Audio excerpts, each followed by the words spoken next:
একদিকে যখন ঠাকুরগাঁও রানীশঙ্কৈলের কুখ্যাত মোটরসাইকেল চোর রাজ্জাক আটকের খবরে গরম হয়ে ওঠে সোশ্যাল মিডিয়া, সেই সময়ে রাজ্জাক চোরের আরেক সহকর্মী পীরগঞ্জ থেকে মোটরসাইকেল চুরি করে নিয়ে আসতে গিয়ে রানীশঙ্কৈলের গোগরে জনগণের হাতে ধরা পড়েছে।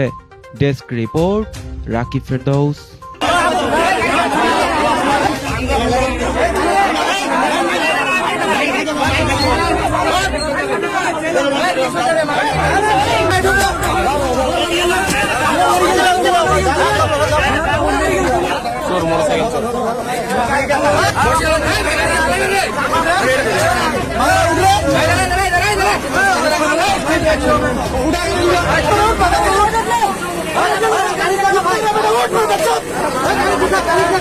ভালো লোক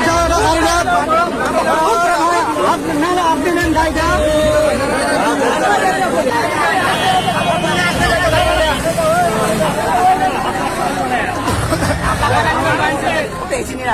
ওই লোকটার গাড়ি নিয়ে আমি ধাওয়া করলাম,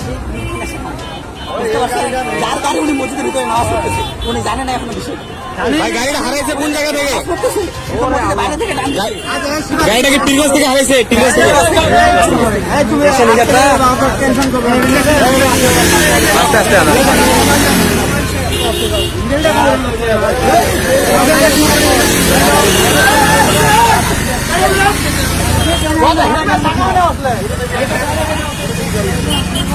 যাও